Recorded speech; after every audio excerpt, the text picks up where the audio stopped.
Welcome to the Creative Plan Podcast Network. Join us as we share our favorite RPGs, one-shot games, tabletop games, reviews of items, and convention panels, and other exciting things that we run into from time to time. Sit back and enjoy the show.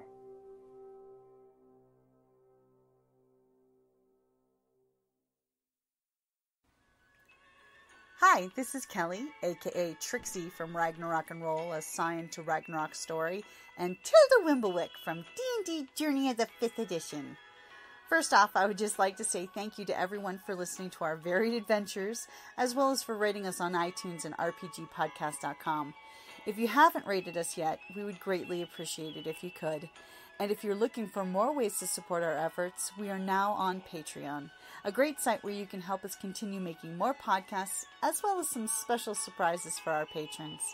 If you can, please look us up at www.patreon.com/cppn. Every little bit helps. And again, thank you for listening. So, before we start, I'm going to have Yasu do something that will...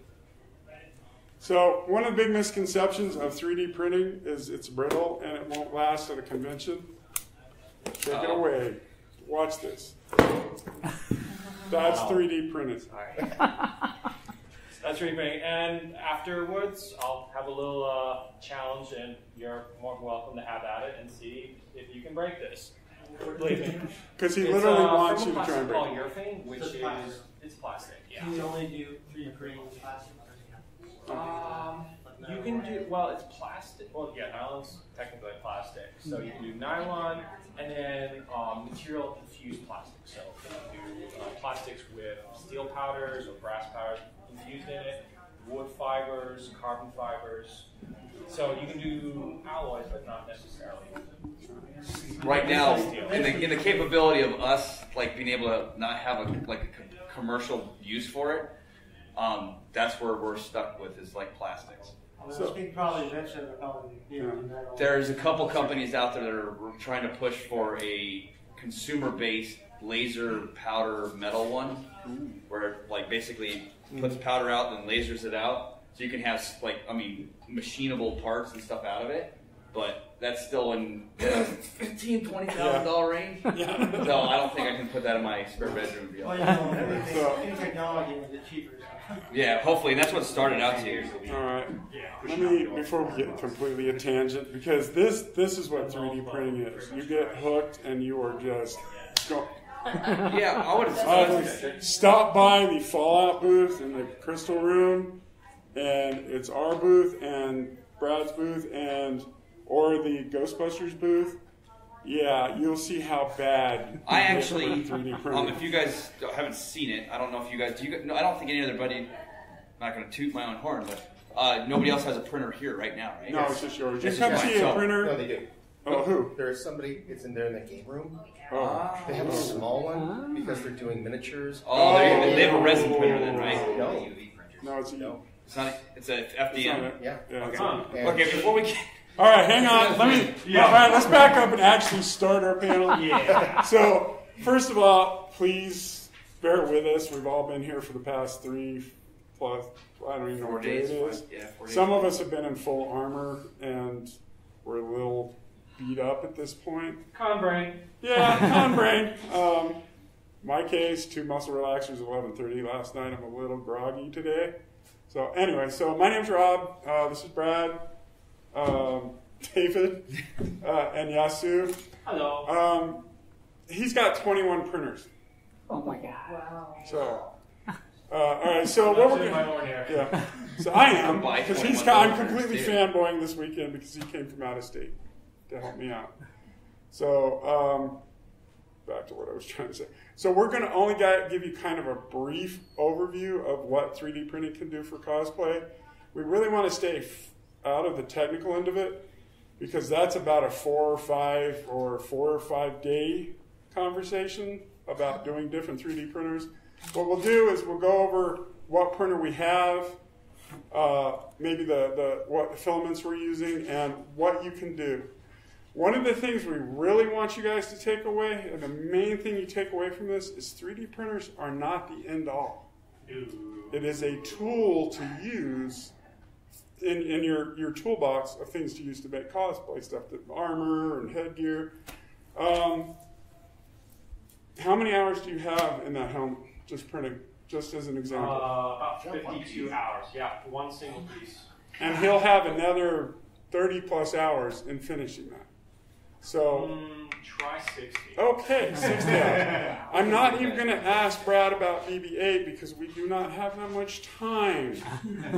So 98% of them is 3D printed. That means including what's internally moving him is 3D printed.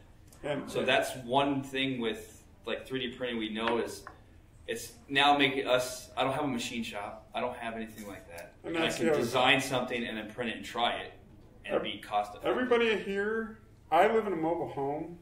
I have a CR10, which we can get into cost. If you guys, again, we're all on the con floor. We're in the crystal room, ballroom. Come down, talk to us. We'll just give you whatever you need to do to get started because this is a passion for us. And I got discount codes for printers and filament if you want to get started. It's the cheap way. Yeah. And that's what we're going to do the quick run on. Yeah, I'm gonna turn it over to you guys. Okay. Eventually, when I remember what I was just saying. So again, the takeaway is it's not the end all. It's something you can have printing here, and you could be finishing something here. Before we get started, the Deathclaw head is completely 3D printed. It was finished by Sean. He is with the Predator group. I'm going to make that a helmet eventually. I want to print my own and make a helmet out of it. So I'm going to moderate. I was going to talk, but yes.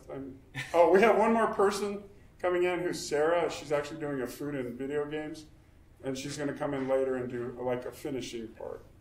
So I'm going to turn it over to Brad, who's going to kind of do a rundown of his end, and then they'll work down the line. Yeah, just a question, like guys, does anybody completely have no knowledge right now of what 3D printing is? Because I was going to go through a quick run through of like the two major types that we can get our hands on right now. So 3D printing, the biggest one you can get is FDM printing, which is plastic comes in, just like a glue gun, makes layers go up. The other one out there that is now kind of getting a little bit accessible is called SLA or resin printing, which means that you start with a blank and they have a pool of liquid resin and there's a laser or a light or UV or pretty much like an old slide projector that like flashes each entire one on it, and then you build up from that way and it goes this way. Those are the two major ones that we can go into major other tangents, but those are the two major ones we can get our hands on right now. The most cost effective one I've known of so far is probably FDM printing. I have my little robo machine that's out on our cosplay booth. It's granted not a very good big build platform, but that little guy printed this whole entire robot. I mean, every from the inside, the outside, and whatever. So there's ones that are out there that are bigger, and then you can do some like more bigger parts or like a whole helmet at one shot. But don't get discouraged because there's some kits out there that are about $300, $400 range. You put it together, you can still build bigger prop parts out of it. Don't feel like you have to get the biggest one to make the biggest prop. I have a couple stuff that sits this tall or like this that sits that tall, and there's no way that Robert printed that in one shot. Okay. So sorry, or Robert. So if you have the capability of doing it, it's just going to be taking the time of finishing it and sanding it, and it's not going to come out perfectly right out the door. Mm-hmm. So I mean, if you guys want to keep going, I mean that's where I'm at.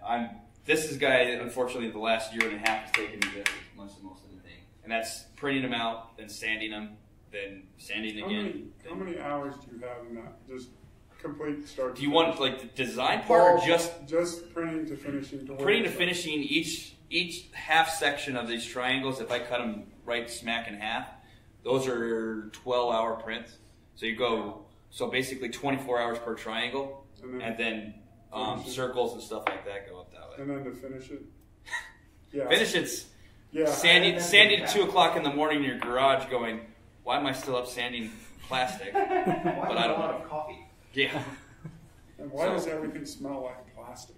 Well, you got to figure out if you get the some of the good PLA plastics, you're like, it has this nice sweet waffle smell, so you're just like, I really want to go to Waffle House. One of the things about PLA, which is the plastic, it's kind of like your base plastic. It's your base plastic. They'll get into a little bit better, is it's biodegradable. And it's what? Corn? Biodegradable with a few caveats. It has to be buried in the ground at a certain temperature, and basically soil bacteria. So it basically needs to be mulched.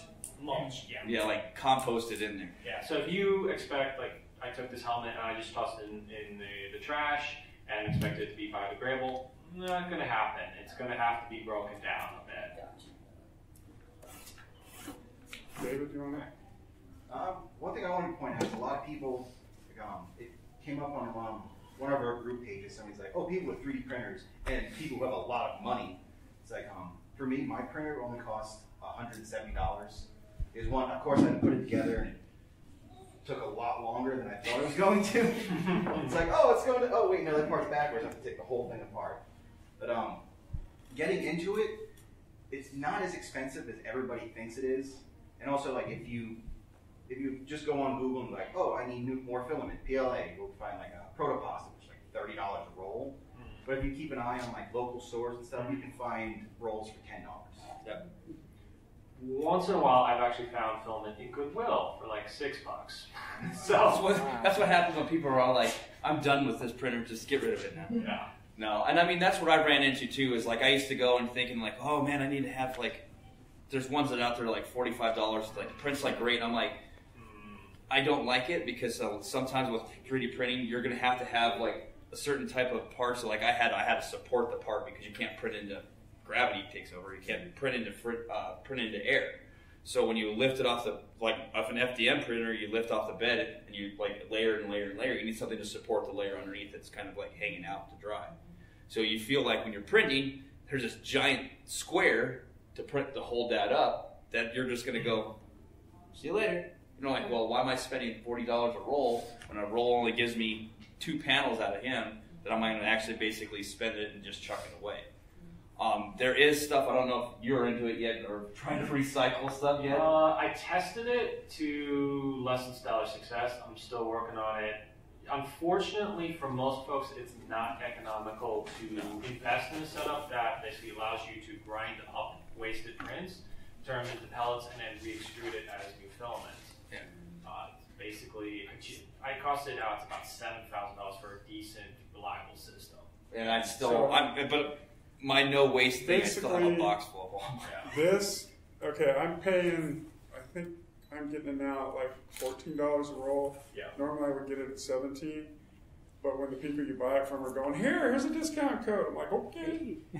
I can get this out of one roll, what is it, 1K, was it 2.2 pounds? 2.2 pounds. 2 pounds, I could probably get about 10 of these out of one roll. Yeah. Wow. And that's and that's not to get technical, but that's like a 30% infill.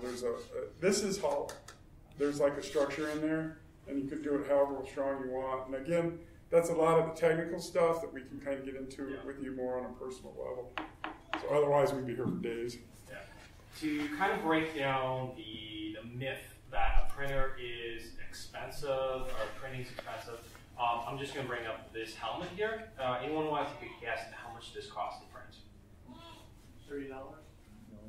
$10? $50? Way down. 15? 17. Wow. $17. $17 to print a helmet that you'd probably find on Etsy for $175 or $80. And that's Explain to what. One of the things, like, a lot of people have come to me like, can you make this for me? Can you print that? I'm like, okay, here. You go get this $200 printer. You get the file from if it's a paid file, you buy the file for like $10 to $50, or you go to Thingiverse or My Manufacturing, where is thousands and thousands, probably millions now, of free files that you can download, and then a $15 spool of filaments. And you pretty much one helmet, one of these props will pay for itself, versus going to Etsy and buying. Potentially, you're rolling the dice. You could get a very good print, or you could get some really bad prints. Yeah, that's the thing. There's no standardization, because somebody can say, especially in prop weapons and stuff like that, they're like, oh, it's 3D printed, and you get it out there and it's warped. Because that's the one thing with some of the like with some of the parts that we print, and I'm pretty sure you guys are still mainly PLA, right? Yeah. If anybody lives in Arizona, when you're inside of your temperature, your car gets what, 160, 170. Things tend to go and start wavy and warping and whatever. I had a 3D printed helmet that I did out of PLA, and it started going and sagging, and seams started popping and stuff like that. So temperature-wise, and then print quality is like where you're going to get where people are like, if it's too good to be true, unfortunately, like you're going to have to kind of look into what you're going to do, because it's going to get to a point where some people are just like chucking things out just to try to like, well, I'm going to pay for my own printer by selling all these parts out of it. This and it kit, becomes this kit online, it's actually not this kit, because this guy who did this design, I got it off, I think it's Chris's off of My Mini Factory. Yeah, Chris. My Mini Factory. There's one like this. The guy is selling just the file for about $40, or the kit for like $150. I have about $15 of this. So that should tell you the cost versus, you know, what they're getting at. Just off the materials, about $15. There's certain slicer programs where you can actually type in how much the roll cost you, and it will weigh down. It's like, all right, it's going to cost you this much, and it will be like, it's this much filament, so it's like this part was 3 cents, but I can turn around and sell it for $40. Like, that's just crazy. That is a whole different panel. Yep. Yeah.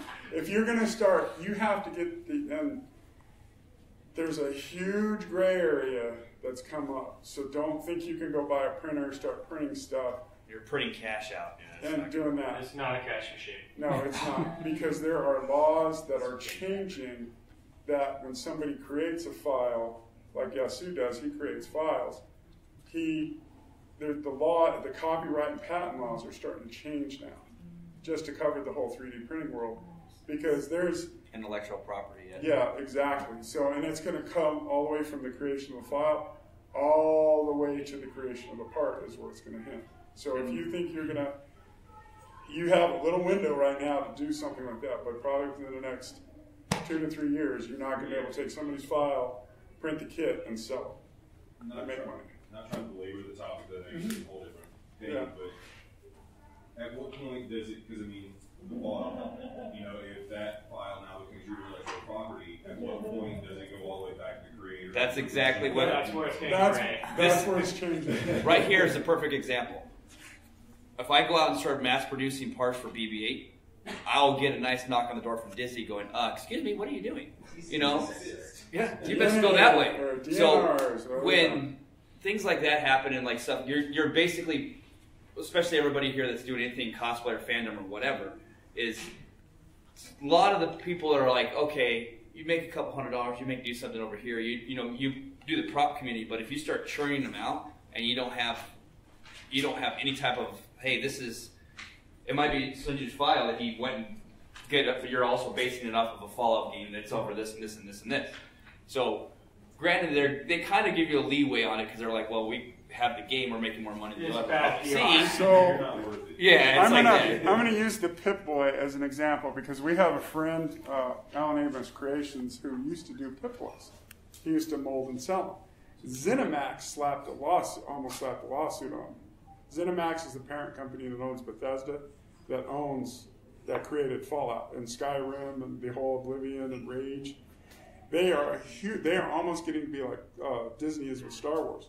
You can't even produce a set of Stormtrooper armor without Disney putting their stamp of approval on it. They will sue you and take everything you own. Mm-hmm. Oh yeah, they are nasty. You will literally get a knock on your door. Disney will come over and like, hey. They will knock on your door and confiscate everything out of your house. Oh yeah. And that's what you're saying, like so you said it too, is like on Thingiverse and stuff like that, where people have like modified files and then like uploaded them to where anybody can download them if you have it, and everything is just kind of free and like, hey, you know, we're out here as a community. You'll watch cycles go through Thingiverse and the free file market that like Bethesda will come through, and anything that's Fallout related, they'll clean it out, and then or like especially when they launched Star Wars again, they went through anything on Thingiverse was Star Wars related, it had Star Wars in the name, basically went and they just went, you really took it off and you're like, you're not going to have this stuff on there. That's why when you go to download files now, there's disclaimers. I mean, huge disclaimers. My Mini Factory won't even let you download something until you read it. And it says, this is owned by this person, you can't do this, or we will come and take you away. You know, is how bad it's getting. Well, I mean, it's not a bad thing.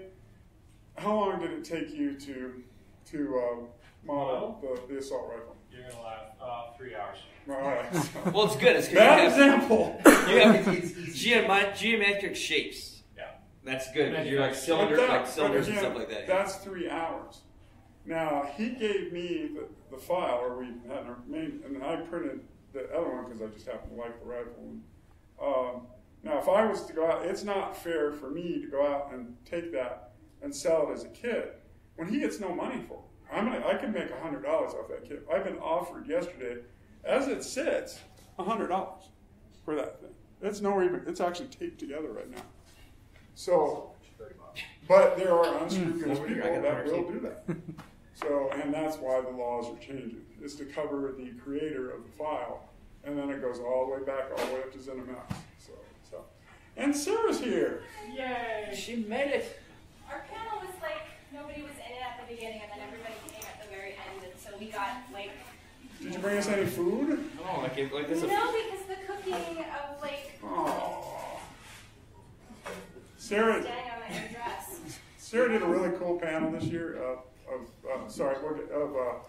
food and video games. So she just, It's like a weird idea we had. No, I don't It's a think morning panel, so it was empty and people filtered in at the end, which was funny. Good. I'm sorry. Do you guys have any information for beginners on what kind of situations are better for PLA versus ABS? I'm working on a video for that. Okay. Yeah, like I said, it's online, but some of them are kind of conflicting. Yeah. It also depends on what you're gonna, like the kit you're gonna dive into. The biggest thing with PLA versus ABS. Why don't you guys do a whole PLA ABS CPU thing if you want? Okay, that works. I'll break it all down. Right? Yeah. So, biggest thing with ABS and PLA, there's the two most most common plastics that are out there for an FDM printer. PLA is a lot more forgiving because it likes to stick to itself no matter what. ABS is a little bit more temperature sensitive, so which means is like instead of like all the printers that are out there just open and you have like a bed that moves or something like that and it's completely unshielded, you'll get layer separations with ABS, which means like this one does not want to stick to this one because it's not hot enough. And you'll print the whole thing and take it off the bed. So jumping onto what he said, basically what happens with ABS is it has a much higher shrinkage rate. So if it cools too fast, the plastic actually physically shrinks by micrometers, but it's enough that you're going to have these huge delaminations and pulling off the plate. With ABS, you have to have a vented area. Yes. It's like ABS is not nice plastic. It's PLA is a corn-based plastic, while like ABS. Petroleum. Yeah, petroleum. It's also like the S in ABS is styrene, and anybody's burnt anything styrene knows nice how black bad smoke. that is. So that's why you see, like in the stores, I like to nickname them cube printers, where it's all encased. You can do ABS in those, but you still need to have some way to vent off of that. So what are the types of ABS ever be? Well, what would you use ABS for? ABS is a lot more like if I put something. Yeah, if I put something outside, ABS will hold up to it. Like so, it won't become brittle or not say brittle, but like deform or whatever. Yeah, and then also with ABS is also, and that's the pros and cons with it. Stuff with like prop building, I can use acetone, just acetone from Home Depot, paint it on like liquid, stick the two pieces of plastic together, and let go. In 30 seconds, you probably have a welded joint. It's not like an epoxy joint.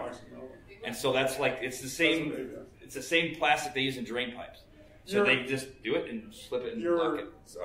Stormtrooper armors are usually, most of those are ABS plastic, vacuum formed ABS plastic. Yeah, and what they do is they take a buck, it's called, and then they'll vacuum form it and it'll bring the plastic over.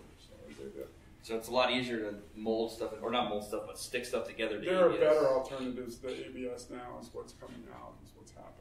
The PETGs and stuff like that. Yeah, why don't you guys go over PETG next, which is kind of the next step in that's a whole nother panel. Yeah. Well, like what PETG is basically closest thing is what a soda pop bottle, right? Yep, it's basically your plastic bottles. So your thermo ones where they start with a pellet this big with PETG, and then like they blow it up like a balloon to make your soda bottle. So that's the molecule kind of thing. So it's a lot more sturdy on certain things. It's a lot more easier to not delaminate and stuff like that, or come apart if you don't have a completed heated bed or a completed heated build chamber. I So can get ads online for this kit to grind up soda bottles and extrude it into that's- filament. Have you tried that? We've tried stuff like that. The thing with that is too, and I was just telling you about it, was I have probably 2 big, huge bins that I have this grand idea that I'm going to recycle everything. But then you look online, you can go like eBay and find stuff like rolls of filament that's pre-made, that's dimensionally correct, and you're like, oh, that's $12. Crap! It's a lot easier to do that than to do anything else. Not to mention the other issue is, especially with plastic bottles, is you have to have them clean. Any contaminants, any organic matter, soda remains, is just going to gum up the filament that you create and ultimately break your printer. When you're recycling plastics, it's a lot easier said than done. It has to be clean. So our effort that goes into it, right now the economics doesn't support it. I'm really hoping in the future when there are cheaper and better solutions, maybe. And you have different, it goes along the line with the different grades of plastic. Like Pepsi and the Pepsi company or whoever the bottling companies actually use different plastics in their bottles. So if you mix those two, you're going to create all kinds of issues when you go to grind them off. We try, but I have a question. So, can you 3D print like nanotubes? Like 3D? not anything that's not medical that far. Like yours. I will say it's being worked on, and that's all I can say. Is there's a 3D printer that is being developed right now for organs, to create organs. Well, we're not like and there's this like carbon nanotubes. I imagine you're. Polycarbonate too. Yes. Right now, there are very laboratory prototypes working on it, but there's nothing consumer level. And second thing, when you're dealing with nanoparticles, you got to have a very well ventilated environment because you do not want to bring that in. And polycarbonate, I guess, is kind of similar to that. Yep, there are printers and setups that can do polycarbonate, but it's very high temperature, and you actually need not only just a heated build plate, but you need a heated build chamber. So the printers are capable of doing that. You're looking upwards of $10,000. Yeah. And I guess that's stronger, I guess. Yeah, much stronger. I worked with a polycarbonate printer, and I think they're both polycarbonate and nanotubes are actually stronger than steel, aren't they? In certain applications, yes. Other applications. What they're talking about is for the home user, which we are. That's technology that's literally 5 years away. So they'll be doing this kind of stuff with, and it's a lot more like it's the strength and bonding and stuff. So you will probably see this stuff in home use probably within 5 years. So because it's the issues they're having right now is the temperature, keeping your temperatures regulated, and the actual getting the material from here to here, because they have to go to different, essentially petri dishes and picking up. So getting it from here to here and keeping it regulated is the issue they're having right now. I know they actually they built products with carbon nanotubes, but it's really expensive though. That's what we're getting into now. Does anybody have questions? I mean, we keep getting tangented off. This is we're trying to get back to props and we can take care of. This is what happens with 3D printing: is you start here. You do that. 4 days later, you're still talking about. I just wanted to know how to print that piece right there to fit here, and it's What's your best method for priming your plastic? Okay. So what we're going to do, that's perfect, thank you for the segue, is we're going to start getting into finishing now, which, Sarah? That's why they let me be on this panel with my little collection of weird stuff up here. Because Robert's always talking about I have to sand my 3D print. So my first 3D print was this one. This is Talk Moon from the video game Destiny, and I wanted a 3D print because I didn't want to have to try and do this feather etching on. Like, this was the most important part to me, was to have the feather etching. It's all, I'm a girl, it's cosmetic for me. So when I started, like, for the first thing that happened was my husband's colleague was like, oh yeah, I have a 3D printer, I'll do that. But then he stopped after I got like 6 pieces. And this print, this was scaled to 75%, which is pretty much the perfect size for me, but I can't imagine how big it would be if it was 100%. But he stopped after 6 pieces, and this has like 12 or more pieces. Is that the one that moves too?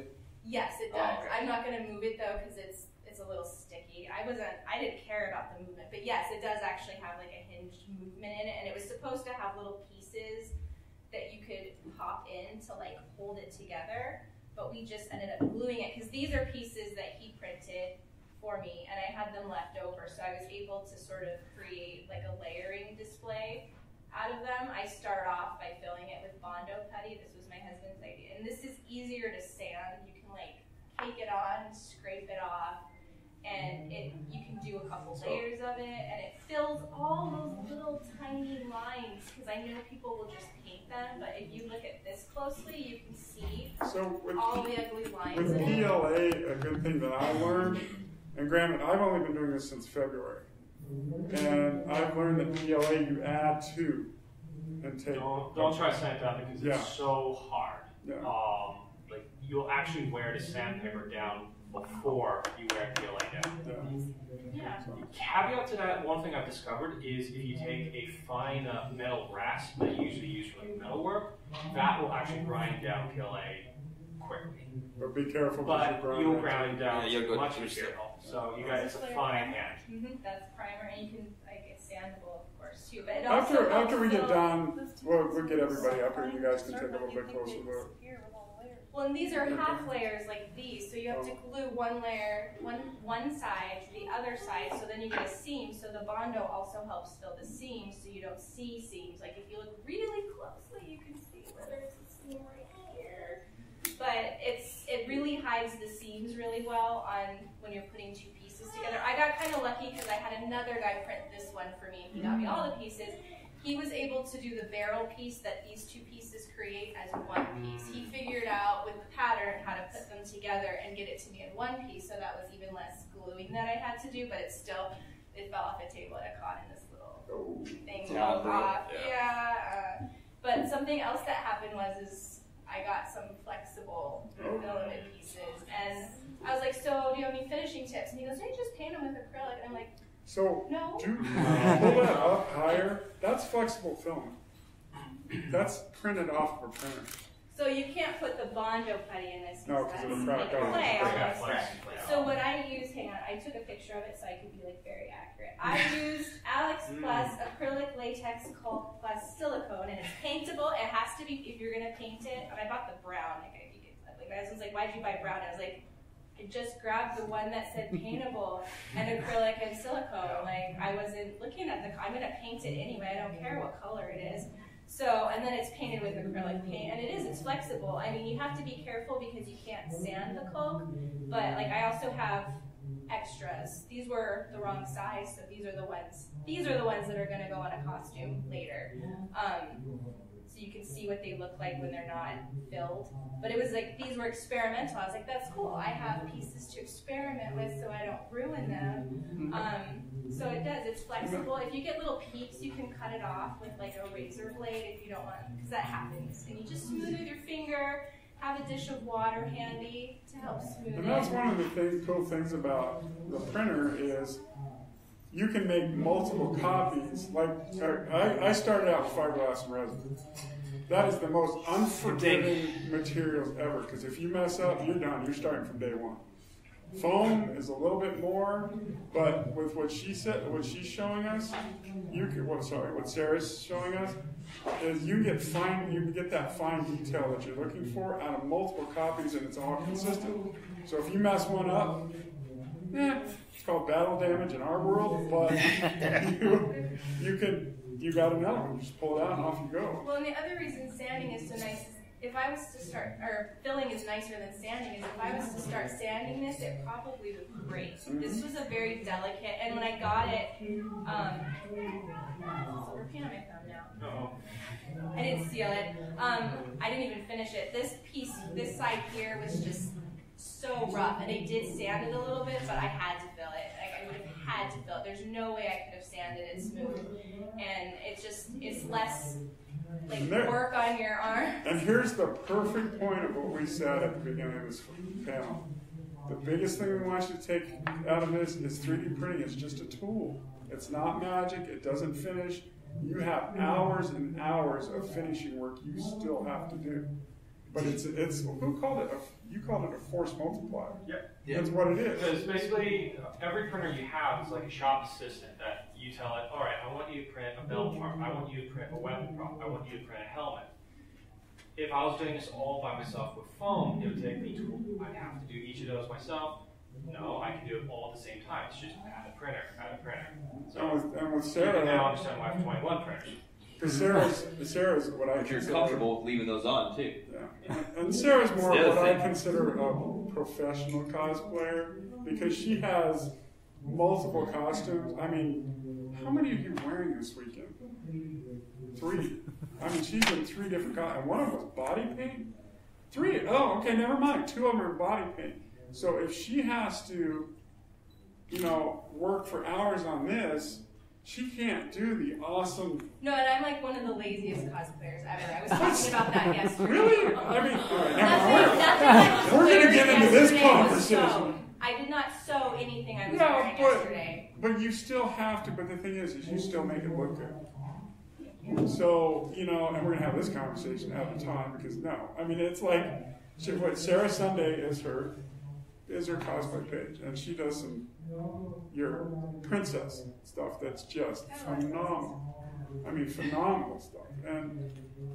But for her, sorry to put you on the spot. It's a perfect example that she can print something here and work on this other costume. So she can come to a con with 3 different costumes. Again, it's a tool that she can use to do that. I think how you finish it matters. Like, I love painting them. I love going in and doing like the painting on them. I think I prefer painting with model paints because this was so much taping to get all the colors, and then I still had to go back with model paint on it, and then I also broke it a little bit, but this was nice because she sent this to me. She glued the 2 pieces together already. She sent it to me, but I didn't have to. I mean, she sells them finished, but I save a little bit money by buying just the print. And again, so we own our own printers, and so you don't have to buy a printer. You can actually have a friend that has a printer. Yeah, I got this off Etsy. Or a library. Well, it depends on the library. And Sarah can order a print, do the awesome finishing work, and it's going to take her half the time. Because she's still very, very detail oriented, which is cool, but she can, it's a force multiplier for her, so she can produce more. Well, he's an example of that too, because once we got the dimensional, like the 3D part of it figured out, I can go and like, oh crap, I have a 9-to-5 job, and I can go and say, and if you're comfortable, because I have fire safety and everything else for my printer, and especially with what printer you get, but I don't have time to sit and baby 13 hours for half of these triangles. You can go and start, and you can either throw it up into the gods and say, do I have a part when I get home, or do I have spaghetti all over the floor? But it's the same thing. Yeah, and so that's something we figured out too, is like, and then when finishing that, I could start finishing and start sanding down some panels while the circles are printing. And I don't have to be in 2 sets of places at once. And that's like, if I had to do him by part by part by part, I would still be probably 3 years. The materials you use, you don't have to use any special materials for this, other than say the flexible. But even with foam, you've got to use Plastidip or the different epoxies. I'm going to pick on Sean again. Like, that's 3D printed and it's epoxy coated with. It's not epoxy. Or not epoxy. I'm sorry. Polyurethane. I know I was going to get that wrong. Oh, so you 3D printed it, finished one, molded it, and then you can reuse. No, it is coated. The XDC demo they talk about. Oh, got it. Except I've been doing it with plastic. There's a stuff. Yeah, the AMVs. It's Smooth On makes it? Smooth On? Yeah, well, it's plug Smooth On. Oh, yeah. I almost use exclusively Smooth On. Smooth On. Yeah, and it's pretty called bad when me and Smooth Sean On, go to a place and and it's they know who fairly we are. new. It's called Smooth On XTC, and it's actually a coating for 3D prints. It's basically just a two-part Epoxy. epoxy that's thinned out. Yeah. So if it's thin enough, the surface tension on it basically what they say is called self-levels it, so it kind of makes it all the same. Only thing you have to be a little wary about that on some detail parts is it likes to find that it's made to find the small, like the low spots. So if you slather it on there, like any detail that Come you by the happen to fall go. booth and I'll show you mistakes. Yeah, there you go. Too much might be a bad thing because they'll fill in everything as it goes. Or like on her Hawk Moon, we've done it personally on accident, or not on accident, but not realizing it. I filled in, I painted it all nice, and I'm like, great. And the XTC filled in all the detail that she said that I wanted to make sure I had on that feather on there. So, and it was just pretty much not as prominent as hers. It was just kind of shadowed now because we had to scrape it out a little bit. I wasn't going to fill around the feathers. I was going to be very careful. And when I wasn't at home, my husband went and then he did it. I was like, what are you doing? He's like, it's fine. You could just. So yeah, I did have to go back and kind of cut the feathers out. But like in the game, of course, the feathers are dark inside, like almost like sterling silver would be. And so it was easy because I knew I could go in and paint them, and you can still see where they were at. It gives it the depth. But these are actually pretty So there's and I'll get into one technical aspect. The reason why we're talking about smooth-ons and epoxies and urethanes is depending on your layer height. If you've seen like 3D prints, and we have all kinds of examples, you'll get that layering. And it's like, and if you look at it and you run your hand across it, it's like ridging, and you guys can see it. And then, so what you have to do, there's ways to get around that, but it's the lower layer height you go, the more time it takes to print. So most people do what 0.2 is kind of this. Yeah, standard's 0.2 mil. And I've noticed too is getting into 3D printers, like us in the United States, we're going to stand to the imperial code, you know. I am like metric everything. Every printer you get is because you're like 0.2 millimeter height. Well, what's that in standard? I'm not going to care anymore. I'm just going to start standing everything 0.2 millimeter height, and that's where you will get a 0.2. You will get that layering. So there is more work involved in smoothing and stuff. I choose because I'm completely insane. And I go to like a 0.1 to 0.15, so it takes most of that, it smooths it out. But yet, a print that at 0.2 that takes me 5 hours is now going to take me 12 hours to do. So, but I just punch the button and I go to work and come back, and again, you have real faith. I hope there's not a big huge spaghetti mess on my printer. And you have real faith in your power company after a while, too. Oh, no. Like, this is 36 hours. Now, do I really want to start it, or do I just go like, we have weather coming up? This helmet, one run, this is actually casted off of a 3D print. That helmet, one run, I think is 4 days of continuous print time, if you do it in one run. Yeah, it's about 4 days of just your printer going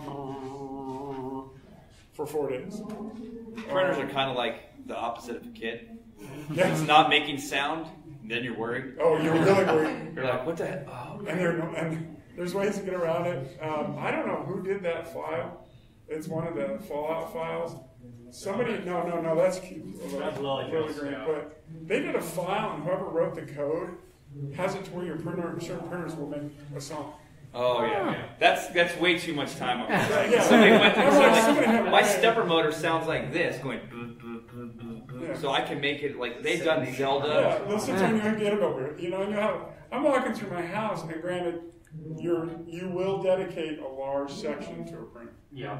So you will dedicate, just because you have to have a stable surface, because they get to rock and roll when they get going. That's when Robert just said too. That's the thing with some of the kits too, and I think all of us have done it before. Is I went through and built my kit all the time and taken it nice and easy. Like, okay, this is what it's going to be, and depending on what kit you buy, or if you buy a pre-built, go through and make sure things are tight. Oh yeah. Yes. Because that stuff like layers and skipping and stuff like that will start happening. You'll realize that the bolts are coming loose or something like that. No, it's not tight. Yeah, and I had a friend. You'll skip. Notorious with the CR10. Yep. Hey, what's that? No, I have 3 friends that all happened to them. the gear that pulls the filament in was not tightened all the way, so it's like, all right, I'm not making anything, but it sounds like it's making something. Yeah. Oh, and that's a 3D printer. Once you hit that button, whether it has filament in it or there's a mess up, it will keep going. Yeah. It will. Or even if there's something in the way. Yeah, it'll keep going, and it does some really cool things. And that's like what my friend had, and I know. So if you've built kits before, haven't you?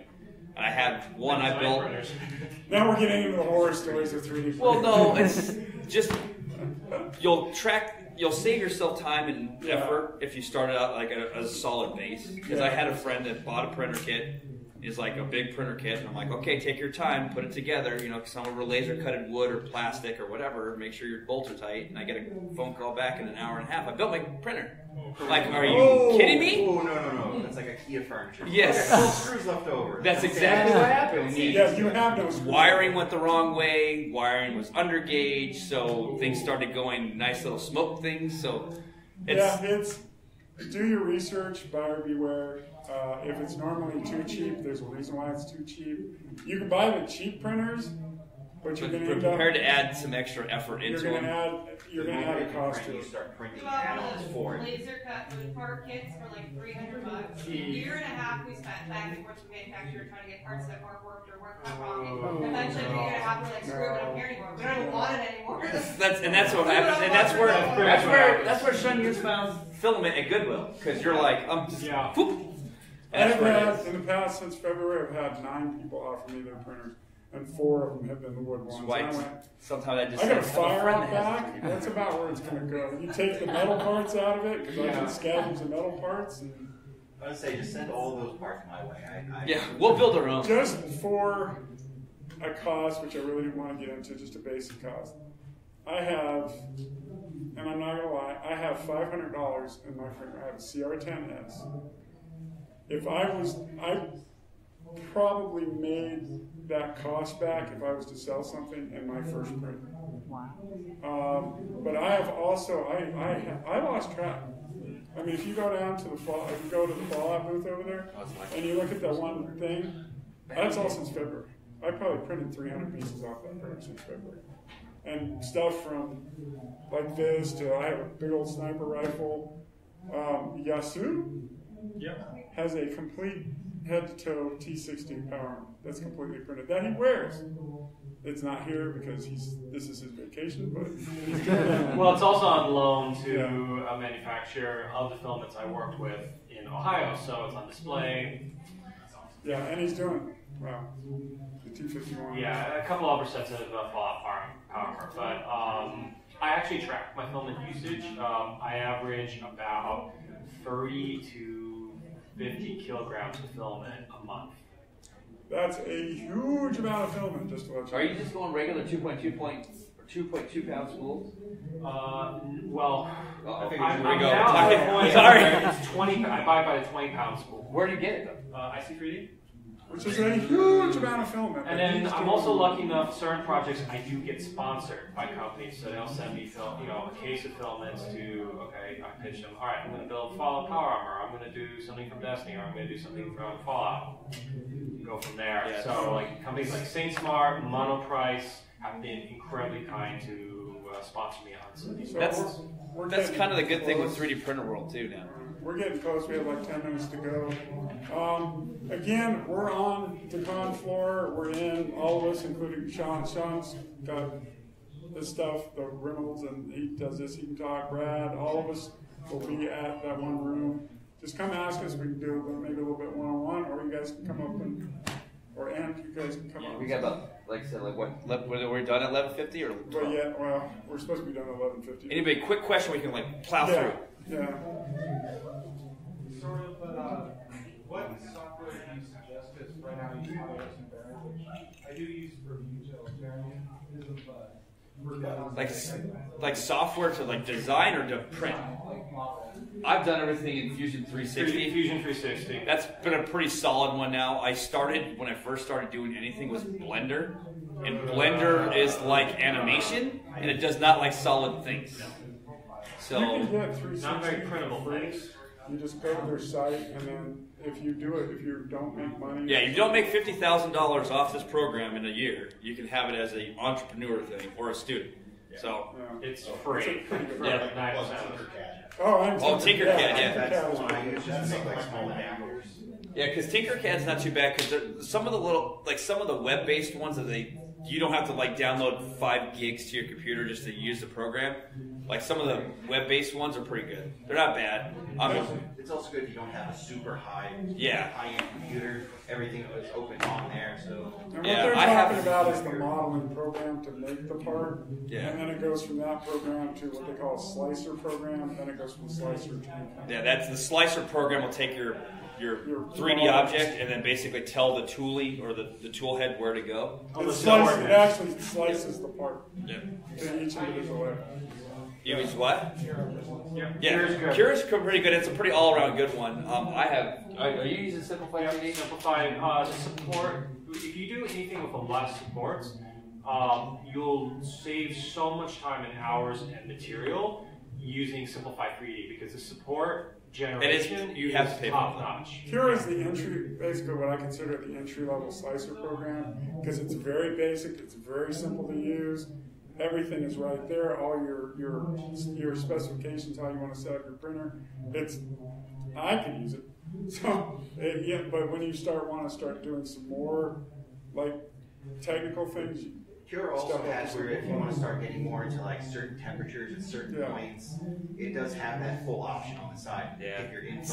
Simplify's pretty good too because on the side of like in the big model, you can actually change the infill of your model depending on where it is. Like if I have a joint, in a model where I'm going to put pins in, I want this thicker. You know, like I want it more robust around it, but I don't need 50% all the way up this thing to make it like 5 pounds. I'll just, wherever I have a joint, I'll thicken it up like 20, 30 layers of where the joint is with infill, so it's got the more robust around where the part locks, and then come out later. So again, infill is kind of one of those technical things. Like, if you were to print something like that barrel for the assault rifle, that thing would weigh 50 pounds, and probably that's where the money would be because that's all plastic. So what infill is just you literally print that tube hollow, but there's support material called infill, and that's like a grid section inside just to give it to support the outer side. So it basically controls how dense a part is. So 100% infill is a completely solid piece of plastic. 0% infill is completely hollow. You just have the outer walls. Yeah, walls. All right, so we gotta get out of here. Yeah, just one comment with 3D printing is it's an exercise in patience. Oh yeah. If you're not patient before, you're either going to wash out and give up, or you're going to develop an immense amount of patience from actually printing it all the way to finishing. That's my best part of comment. Patience, patience, patience. Thank you, everybody, and if you want more questions, just let me on the phone floor. Thank you. So like even inside this where like 3D printing helps out, like the drive system in them is all 3D printed like A-frame. Oh, so you printed that too? Nice. So he'll drive around and go like that. I know.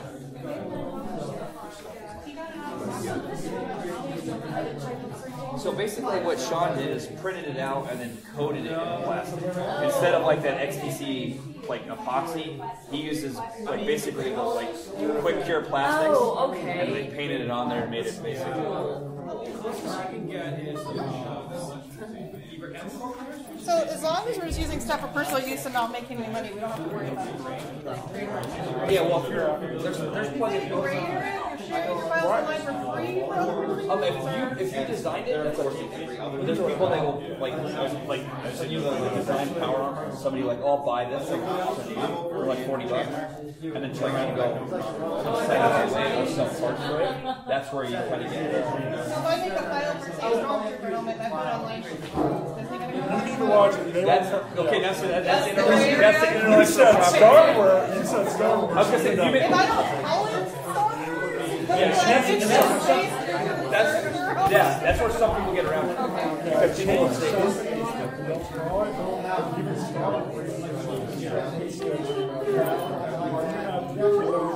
you can look at it across the room, it looks like a well, no. Okay. Yeah. It's one start getting them when they start like mass producing or something like that. Or like when it's like 40 grand. So if I create a file and I upload it, somebody else downloads it and mass produces it, am I? See that's where comes after them, or? Yeah, and that's where the thing in the gray area is with the creator comments thing. Like you put all this time and effort in it, and now somebody's like, well, somebody's capitalizing on my file. Like they're printing it out and going saying it's their file. That's where it's all like, do I really want to get into that situation of finding?